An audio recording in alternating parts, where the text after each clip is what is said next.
जय माता दी दोस्तों। आज मैं बताऊंगी आपने जेब लगानी है। यो जेब का कपड़ा मैंने काट लिया।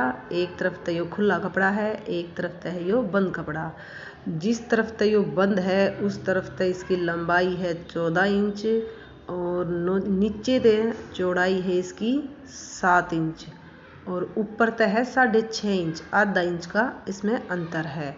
और बंद साइड तो 14 है और खुली साइड तो यो जो दूसरी साइड है, इस साइड तय मैंने एक गुणा 3 इंच के गैप पे इसमें गोलाई कर रखी है। खुली साइड तो 3 इंच कम करके और 14 वाली लाइन पे मिला दिया गोलाई करके।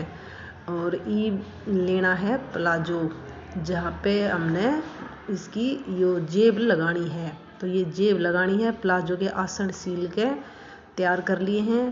प्लाजो को जून से हाथ की तरफ जेब लगानी है, आप उसी की तरफ का हिस्सा ले लो और उसके ऊपर ये जेब का कपड़ा रख लो। जेब का कपड़ा रखना है आपने सीधे सीधे अंदर की तरफ और उल्टे उल्टे बाहर की तरफ। जो जेब का कपड़ा है वो उल्टा वो अपनी तरफ रखना है और सीधा कपड़ा जेब का प्लाजो के ऊपर रखना है। तो देखो मैंने सीधा कपड़ा प्लाजो की तरफ और उल्टा अपनी तरफ कर लिया और प्लाजो के ऊपर जेब का कपड़ा रख दिया। प्लाजो सीधा, जेब का अगला हिस्सा सीधा। ये क्या करना है, इसमें 2 इंच पे एक निशान लगाना है। ऊपर तो 2 इंच छोड़ के फिर 2 तय 6.5 इंच नीचे फिर एक निशान लगाना है। यानी कि ऊपर तो 2 इंच छोड़ना है और 2 से 6.5 इंच पे फिर निशान, और दोनों निशान ये आपस में किनारे की तरफ मिला के निशान लगाने हैं। अब जिस तरह ये निशान लगे हैं उसी तरह सिलाई लगानी है। ये बस सिलाई इतनी लगानी है जितना कि हमने निशान लगाया है। अब जो निशान है उस पर सिलाई लगा के पक्का करके मैंने कट मार दिया। अब जो ये कूने बन गए 2, इन कूणा पे कट लगाने हैं छोटे छोटे। दोनों कूणा पे ऊपर 2 इंच छोड़ा है, बीच में ये 6.5 इंच है। तो पहले इन कूणा पे एक छोटे छोटे कट लगा दो। ये देखो दोनों पर कट लगा दिए। कट लगाने के बाद जो जेब का कपड़ा प्लाजो के ऊपर था वो पिछली साइड ले जाओ, ऊपर वाला कपड़ा पलट दो, पिछली साइड ले जाओ और जिस हिसाब से हमने सिलाई लगाई है उसी हिसाब से इसने सीधा कर लो। यूं का यूं सारा प्लाजो पे जेब का कपड़ा पीछे चला गया।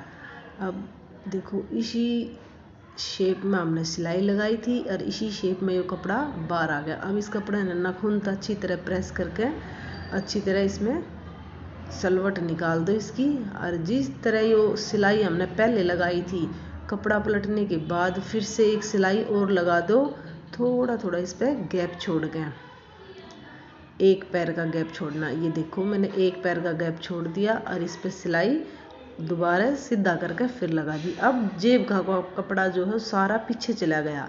अब पीछे तो कपड़ा फिर पलटना है और जिस हिसाब से ये प्लाजो का कपड़ा है उतना ये कपड़ा रखना है न्यू का न्यू, और जेब का कपड़ा नीचे तो पलटिया जाएगा यानी कि डबल हो जाएगा और प्लाजो वाला कपड़ा है ये सीधा हो जाएगा। तो ये भी इसने एक बार अच्छी तरह सेट करके और फिर इस पर सिलाई लगानी है हमने।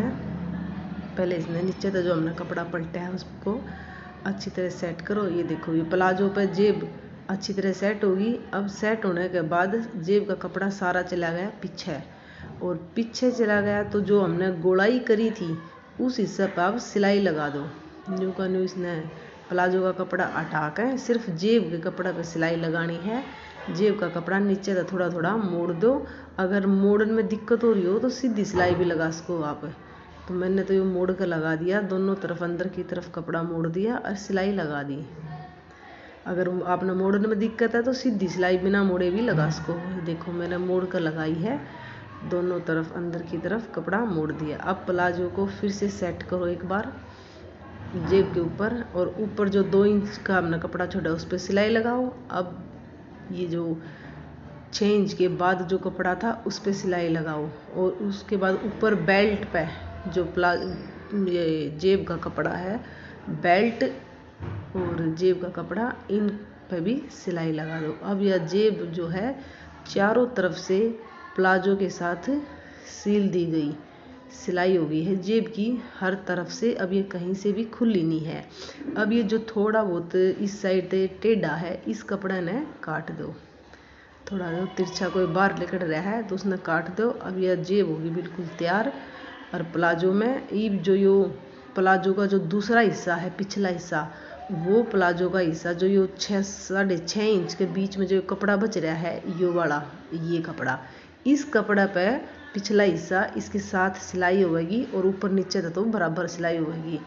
और जेब का ये जो मुंह है यो बच जाएगा। तो देखो इस तरह सिलाई करनी है। जेब का मुंह बच गया है और पिछला हिस्सा मैंने इसमें जोड़ दिया है। प्लाजो में जेब लगा कर होगी बिल्कुल तैयार।